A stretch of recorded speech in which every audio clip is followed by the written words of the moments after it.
385 enseignants seront certainement à la retraite 100 jours du gouvernement Samalou Condé. Vous le savez très bien, avec ces 100 jours, nous avons un ministre qui est là, qui est vraiment chargé pour parler de l'EPST et aussi on va parler des EducTV. Bienvenue, fidèles téléspectateurs, à notre magazine. Nous avons l'honneur de recevoir Monsieur Guy Chungu. Bienvenue. Merci beaucoup. Voilà. Monsieur Jean-David Dilono. Voilà, le plaisir est pour moi d'abord de vous recevoir sur ce cadre au niveau de EducTV. Voilà, vous aviez mené plusieurs démarches. Aujourd'hui, vous êtes réhabilité. C'est un motif de satisfaction pour vous? On doit le dire, nous avons fait objet de la justice de Dieu, en même temps fait objet d'une justice debout. Parce qu'hier, c'était pratiquement impossible qu'un monsieur ou un Congolais lambda remporte face à ceux-là qui s'est considérés comme des intouchables. Je n'aimerais pas rentrer trop dans le détail. J'ai dit merci puisqu'il y a eu la justice qui a primé au-dessus du pouvoir, des autorités, des recommandations. Vous avez aussi utilisé des pressions politiques ou d'autres pressions? Non, nous sommes allés vers la justice et la justice a fait son travail. Voilà, la justice a fait son travail. Voilà. Parlons d'abord de l'enseignement. Et j'aimerais préciser que si Guy Chungu est aujourd'hui à la tête d'EducTV, c'est la volonté d'un homme. On doit le dire. Outre le fait que nous soyons, que nous ayons été réhabilités par la justice, il y a eu également quelqu'un qui a voulu, qui a porté, jeté son dévolu, qui a accepté à ce que les choses se passent comme aujourd'hui. C'est justement lui, le ministre Tony Mwaba.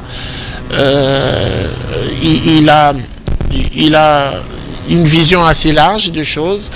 Il a compris qu'il fallait à tout prix revêtir Éduc de sa plus belle robe. Et il fallait faire un choix. Nous nous sommes pliés à la volonté du chef. Voilà. Voilà. 385 enseignants seront à la retraite. Et les 385 enseignants, lorsqu'on essaye de voir, c'est 5 millions de francs congolais par enseignant. Vous ne voyez pas que c'est un peu là, c'est modique pour un enseignant qui a presque sacrifié sa vie, et puis à la fin, vous lui remettez 2500 $. Moi, j'aimerais dire que le débat, il est un peu désorienté, puisque il y a un petit rectificatif, j'aimerais dire même 386 enseignants. Mais écoutez, 1000 km commencent par un pas. Depuis 35 ans dans ces pays, aucun enseignant n'a su être pris en charge par l'État. Quelqu'un arrive, on ne doit même pas dire qu'en 100 jours, il a fait, en moins de 100 jours, il a fait. Les gens devaient plutôt commencer par soutenir et applaudir. Il ne faudrait pas chercher le pouls sur la tête d'un chauve. Hier, il n'y avait rien, personne n'en parlait. Aujourd'hui, il y a quelque chose, faudrait-il critiquer? Ça dénote d'une mauvaise foi. Tony Mwaba a pris cette initiative avec comme stratégie de ne pas laisser l'enseignant sortir de la paix, puisqu'aujourd'hui on doit le dire, parmi les éléments qui fragilisent la qualité dans l'enseignement, c'est aussi ces manques de relève qui devraient être assurés. Donc ces enseignants qui hier étaient fatigués justement à cause du poids de l'âge, étaient obligés de rester toujours et encore dans le système ou rester enseignants, puisqu'il suffit seulement qu'ils se fassent déclarer inactifs, c'est le salaire qui part. Et qu'est-ce qui se faisait avant? Nous consultons l'histoire, il fallait faire des arrangements. C'est-à-dire je suis enseignant, j'ai 90 ans, je vais entrer en contact avec un neveu, une nièce, un cousin qui n'a aucune notion de pédagogie, juste parce qu'il faut assurer la continuité dans la prise en charge salariale. Je lui dis, ben écoute, toi tu vas faire le contrôle à ma place, tu vas prendre la craie à ma place et tu enseigneras. Lorsque l'argent sera déboursé, nous allons diviser par 2. Ça a affecté, ça a fragilisé la qualité. Aujourd'hui, quelqu'un vient avec une politique et la stratégie d'ailleurs, son dogme, c'est d'abord rompre avec l'ancien système. L'ancien système, c'est également tout ce qui rentre dans ces cocktails de vouloir fragiliser l'enseignement et même la qualité. Il dit 13 mois sous une enveloppe, 13 mois du salaire de l'enseignant. C'est-à-dire les calculs ont été faits sur base de leur grade, sur base de leur statut. Cet enseignant qui touchait par exemple hier, où il y a de cela 35 ans, $150 ou $100 ou 100 000 francs, qu'est-ce que le ministre a fait? Il a multiplié fois 13 mois son salaire pour être à mesure justement de lui rendre cet honneur. Donc $2 500, il ne pourra même pas se taper une parcelle. Donc c'est on doit le prendre. C'est une retraite. On doit le prendre à titre symbolique. C'est symbolique. Il ne faudrait pas le prendre à titre comment je veux le dire, il ne faudrait pas le prendre comme s'il y avait déjà ce qui était fait dans ce sens et que nous venons nous rétrograder dans la démarche. Non, on doit d'abord rappeler l'histoire qu'à chaque fois qu'un enseignant mourait et à chaque fois qu'un enseignant n'était plus éligible à la retraite, plutôt à l'enseignement, et qu'il fallait faire sa retraite, il sortait du système de paye sans avoir une enveloppe lui remettant ou lui valorisant. Donc depuis que la RDC, tout le moment. Et c'est que là aujourd'hui, il n'y a jamais eu de retraite des enseignants. Il y en a eu à 35 ans. 35 ans. Il y en a eu à 35 ans, l'État a su à cette époque valoriser. Vous vous rappellerez dans l'histoire de la RDC, les périodes de gloire de l'éducation, 1970, 73, 75. À ces moments-là, le secteur de l'éducation vivait encore, je dirais, ces périodes de fleurs. Mais après, il y a eu cette prise en charge qui a intervenu des parents, puisqu'il fallait à tout prix, l'État démissionnaire, assurer la prise en charge des enseignants par les parents. Et pratiquement, ça a déstabilisé le système. Mais aujourd'hui, il y a une volonté qui retourne. Et on doit le dire, il ne faudrait même pas parler, c'est vrai qu'on dira le gouvernement central via le ministère de l'EPST, mais on doit dire que c'est une stratégie interne. Et d'où est venu d'abord cet argent du ministère pour la retraite? Jean-David, ça s'appelle management. Ça s'appelle vouloir faire une chose avec la volonté. Pas que nous sommes dans une période de crise. Ça s'appelle vouloir faire... Covid-19, ça s'appelle vouloir faire une chose avec la volonté politique. Ouais. Vous allez suivre mon regard dans ces ministères. Il y avait de l'argent. Dépensé, dilapidé, de l'argent qui flottait, mal orienté. Il y avait des gens, des individus qui se permettaient de bouffer l'argent des enseignants au détriment même des enseignants. Il y avait de ceux-là qui se sont enrichis derrière l'argent des enseignants. Il y a de ceux qui n'ont manifesté aucune valeur pour l'enseignant. Alors, je ne m'aimerais pas faire l'avocat du ministre Tony Mwaba, je vais rester réaliste.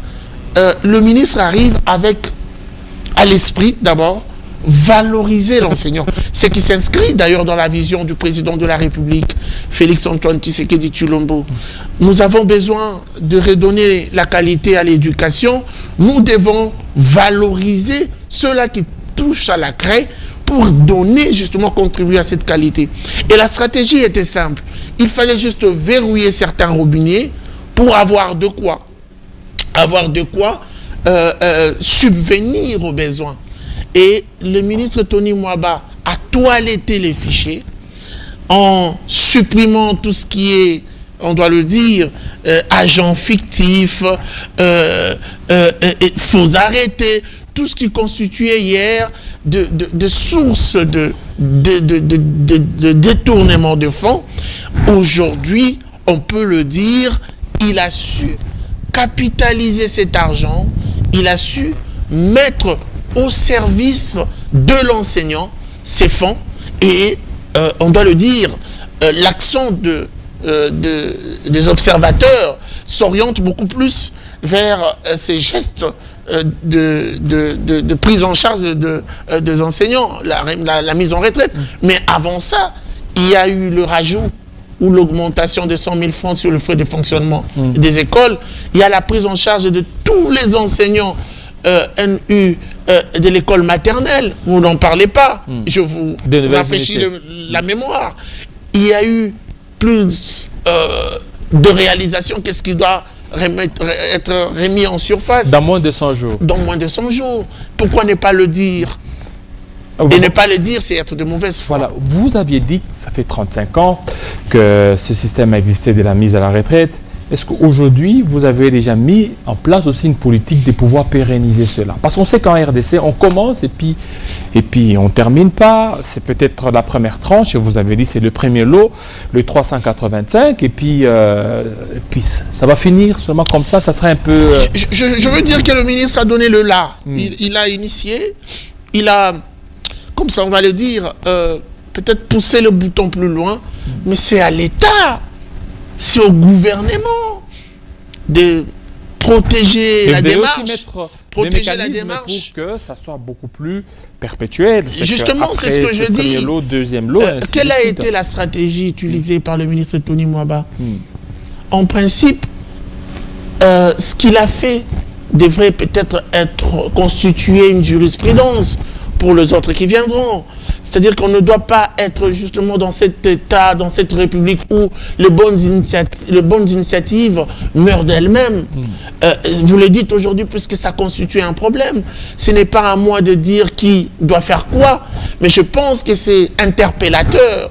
L'État congolais doit se rapprocher, si pas la démarche à la personne, pour justement mettre tout ce qu'il faut dans la pérennisation ou la pérennité. C'est aussi avec le concours aussi de la Banque mondiale.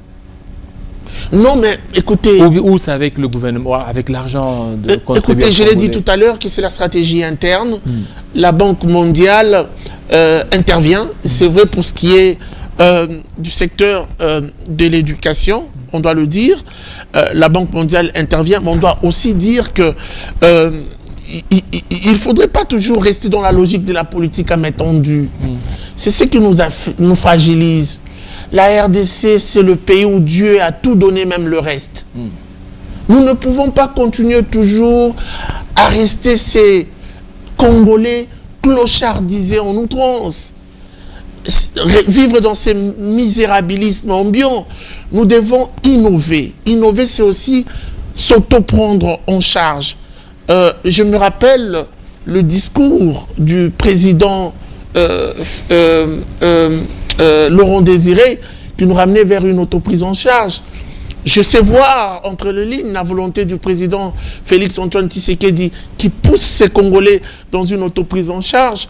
J'aimerais également me permettre de parler de cette vision relayée sur le ministre Tony Mwaba qui fait exécuter dans son secteur, dans la logique de l'autoprise en charge. S'il faut toujours attendre que ce soit un projet, que ce soit la Banque mondiale, on vous donne de l'argent, mais on vous contraint certaines façons de faire. Pourquoi ne pas commencer vous-même et que les autres emboîtent et suivent le train qui est déjà sur le rail? Puisque vous parlez du premier lot de 385, il y en a combien? Voilà, on doit dire que la logique est de faire partir en retraite 1500 enseignants par mois. Sur toute l'étendue? Oui. 1500 enseignants le mois. C'est-à-dire qu'en faisant partir ou en mettant en retraite 1500 enseignants éligibles à la retraite, vous prenez en charge 1500 nouvelles unités. Et donc on aura, cette fois-là, plus un problème d'effectifs. Puisqu'aujourd'hui, on a comme une sorte de dénombrement, plutôt débordement des enseignants. Ceux-là qui ne partent pas et les autres qui arrivent, nouvelles unités, qui se compactent pratiquement. Puisqu'aujourd'hui, on doit le dire, la lourdeur ou la difficulté, l'opacité dans la prise en charge de l'enseignant se remarque puisqu'il y a cette difficulté d'expédier ceux-là qui sont éligibles à la retraite. Mais avec la politique, la stratégie, nous ferons partir, je dirais, ma foi, qu'est-ce que je raconte, ils seront ramenés en retraite 1500 via la politique du ministre, et 1500 autres nouvelles unités pourront remplacer, et ça sera dans une continuité et dans le rajeunissement justement du corps enseignant. Et pourquoi seulement 385 à titre symbolique, 385 sur le 1500? Il faut commencer quelque part. On a dit, donc vous avez ciblé on a dit 1500 doivent partir. On est encore à moins de mois. On peut y aller par palier. On peut vous dire, j'y vais par un exemple simple, je vous donnerai 2 bonbons la fin du mois. À titre illustratif, 2 bonbons. Mais ces 2 bonbons, je vous le donne par palier. Mais le mois, vous avez droit à 2 bonbons. Un bonbon le début du mois et un autre bonbon la fin du mois. Mais la finalité, c'est que pour moi, je dois vous donner 2 bonbons. La finalité pour le ministère de l'EPST, c'est d'atteindre cet effectif de 1500 enseignants. Et aussi, dans ce processus, vous avez eu aussi à appeler aussi le concours de l'inspection générale des finances, IGF, parce que l'IGF veut aussi voir clair l'argent de l'État. Est-ce que ça sera beaucoup plus utilisé à bon escient?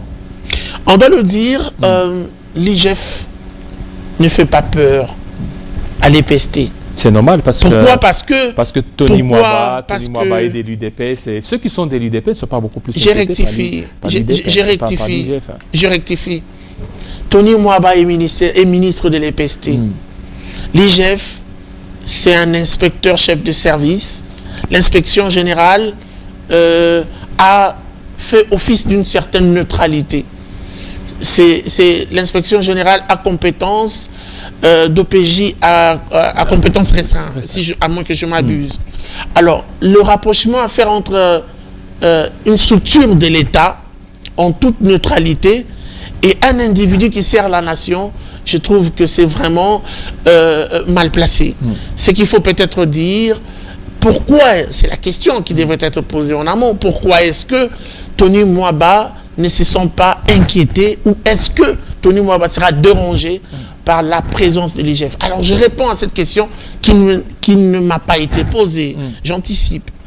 Lorsque Tony Mwaba est arrivé ici, parmi les premières actions menées, c'était d'abord, s'il faut le considérer comme une action, faire venir l'IGF. Et là, on a vu les éloges des l'IGF. Faire venir l'IGF à ses côtés pour commencer en tandem un travail d'assainissement. Puisque on doit rappeler l'histoire, et j'aimerais le dire avec mes mots, la fraude, le détournement, la magouille avait élu domicile dans le sous-secteur de l'EPST. Généralisons même le débat dans le secteur de l'éducation. Et vous êtes sans ignorer, vous êtes un journaliste d'investigation. Aujourd'hui, quelqu'un qui arrive là où le mal s'est enraciné, faire venir celui qui est considéré comme l'épée pour amputer ceux-là qui se rangent derrière ce mal, il faut quand même le dire, c'est un courage à féliciter. Voilà pourquoi il a utilisé sous forme de slogan, mais aujourd'hui un maître mot, l'expression rompre avec l'ancien système. C'est pour justement dire, tout ce qui était fait hier ne sera pas fait aujourd'hui. Aujourd'hui, centralisons, mettons au milieu de nos actions d'abord et prioritairement l'enseignant. Voilà, d'abord l'enseignant, mais vous n'avez pas répondu.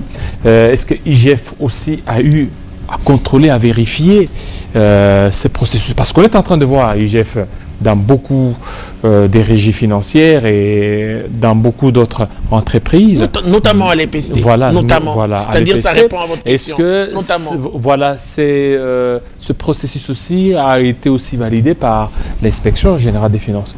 Justement, écoutez, lorsque je dis le premier pas marqué par Tony Mwaba s'est fait accompagner de l'inspection générale des finances, ça dit tout. Espérons que à la fin, qu'on ne puisse pas avoir des têtes qui puissent tomber. Non, par rapport à l'argent de la mise à la retraite, il y a eu telle personne, il y a eu telle personne qui aurait détrôné, parce qu'on connaît un peu ce qui se passe avec certaines enquêtes menées par l'IGF. Non, il faudrait rectifier l'argent de la mise en retraite. Écoutez, Tony Mwaba n'est pas allé chercher un fonds. En principe, c'est ce qui doit être fait. Il n'est pas allé chercher un fonds. L'État doit appuyer en gonflant même les enveloppes. Il n'est pas rentré vers l'État pour avoir de l'argent de plus pour mettre en retraite ses enseignants. Non, non. Il est resté dans ce qui était déjà donné hier, qui ne faisait pas ce travail, pour ressortir qu'il y avait de l'argent qui flottait, qui peut justement servir à quelque chose. Donc si hier, il y avait des millions qui étaient dilapidés, vilipendés, plutôt dépensés de manière démesurée, il a juste canalisé ces fonds en le rendant utile pour une juste cause, sans pour autant recourir encore à l'État. Mais maintenant qu'il y a un pas qui est fait, qu'est-ce que l'État, c'est interpellateur mon propos, qu'est-ce que l'État doit faire? L'État doit maintenant prendre à bras-le-corps cette démarche, cette volonté, et l'accompagner. En faisant quoi? Justement en appuyant avec de fonds supplémentaires. Les partenaires doivent aussi appuyer avec des fonds supplémentaires. Là où on a vu une enveloppe, par exemple, de 2500, disons-nous clairement, c'est peut-être insignifiant pour certaines personnes, mais aussi, on peut se dire 2500, oui, 13 mois, mais on rajoute quand même une valorisation de l'enseignant, un montant forfaitaire. Il a fait avec ce qu'il a trouvé. Mais il faut que le gouvernement, l'État soutienne et appuie.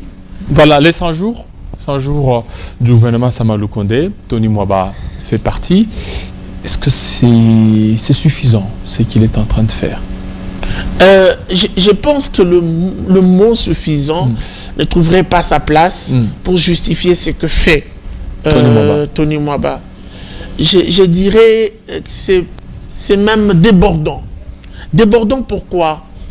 Prenons la situation d'hier. Il faut toujours rentrer dans une sorte de parallélisme pour mieux illustrer ce que vous voulez dire. Débordant. Prenons la situation d'hier. Quels sont les problèmes prioritaires d'hier qui offusquaient le bon fonctionnement du sous-secteur? Quelles sont les urgences d'hier? Quelles sont les actions menées? Quand je parle des urgences d'hier, rentrons il y a 2 ans, qui n'ont pas évolué, et que dans moins de 100 jours, qu'il y ait de solutions qui s'alternent ou qui se font suivre comme si c'était fait par baguette magique.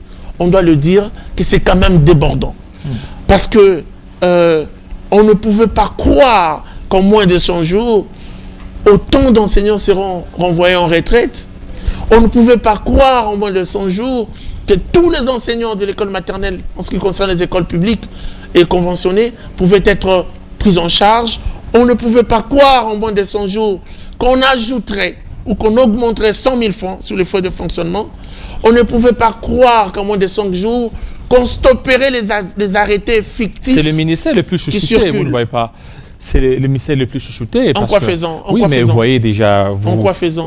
Tout à l'heure, vous avez parlé que c'est débordant, c'est que ce qu'il est en train de faire, contrairement aux autres ministères. Oui. Aujourd'hui, avec la mise à la retraite, 385 enseignants et aussi autre chose que vous venez d'ailleurs d'énumérer. Oui, parce que vous êtes beaucoup plus chouchouté, peut-être par le gouvernement Samalou Kondé. Vous êtes beaucoup plus aimé que les autres ministères. Vous ne le voyez pas, parce que tout à l'heure, vous avez parlé de tout ce qu'il est en train de réaliser comme étant débordant. Jean-David Kilolo. C'est qu'on met à votre disposition tout ce dont le ministère a besoin. Jean-David Kilolo. Contrairement aux autres, parce qu'on est en train de voir des grèves par-ci par-là dans d'autres ministères, mais ici, ce n'est pas le cas. Vous pensez que vous êtes les plus chouchoutés, les plus aimés. Vous pensez il faudra encore que ça soit...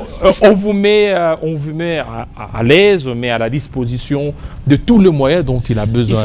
Il faudra encore que ça soit démontré, ce côté chouchouté. Oui. Je ne pense pas que vous en aurez un exemple probant ou illustratif. Mais il y a d'autres ministères où il y a des grèves qui continuent, des grèves par-ci par-là. Est-ce que Tony Mwaba est le seul ministre de l'UDPS qui est en fonction? S'il faut rentrer dans cette façon de voir les choses. S'il faut que je suive un Parce peu... Parce que Tony Mwaba, il est là, la question... avec la gratuité de l'enseignement, le président veut assez que sa vision sur la gratuité puisse réussir. Voilà pourquoi il met tout le moyen pour que Tony Mwaba réussisse. Laissez-moi me tenir bien et répondre confortablement à votre question. Et d'ailleurs, je m'en vais de vous poser la question, bien que je n'en ai pas le droit. Est-ce qu'il est le seul ministre de l'UDPS? La réponse est non. Est-ce que l'éducation est le seul secteur qui attire l'attention du président de la République? Je dis encore non. Est-ce que les priorités des Congolais ne se résument que par la stabilité de l'éducation? Ne se résument que, je nuance, je dis encore non. Nous avons les ministères des infrastructures, très importants. Nous avons les ministères de l'économie, très importants. Nous avons les ministères des Finances, très importants. Nous en avons plein. Je n'aimerais pas vous lister tout un gouvernement ici sur ce plateau. Mais chaque ministre et chaque ministère a une stratégie et une politique à mettre en place. Mais écoutez, ma foi, qu'est-ce que vous me racontez? Si aujourd'hui Tony Mwaba se démarque du lot, où est le problème? Si aujourd'hui il a su asseoir la stratégie et la bonne en ouvrant l'œil, il serait les bien écoutés que les autres. J'aimerais finir en ouvrant l'œil et le bon. En quoi est-ce que ça doit déranger? Si aujourd'hui Tony Mwaba, sur le conditionnel, maîtrise ou cerne mieux ou répercute mieux la vision du président de la République, où est le débat? Moi, je pense que nous devons innover. Quittons les niveaux triviaux, prenons de l'ascenseur et débattons beaucoup plus sur les idées, pas sur les individus et les personnes. Ne parlons pas de l'UDPS. C'est lui qui est en fonction, il est ministre national. Il est ministre national de l'EPST pour ceux les enseignants. C'est parmi un des ministres qui s'est démarqué. Certainement. Que ce soit les enseignants qui sont du PPRD, de l'MLC, de l'UDPS ou je ne sais quel parti j'en passe.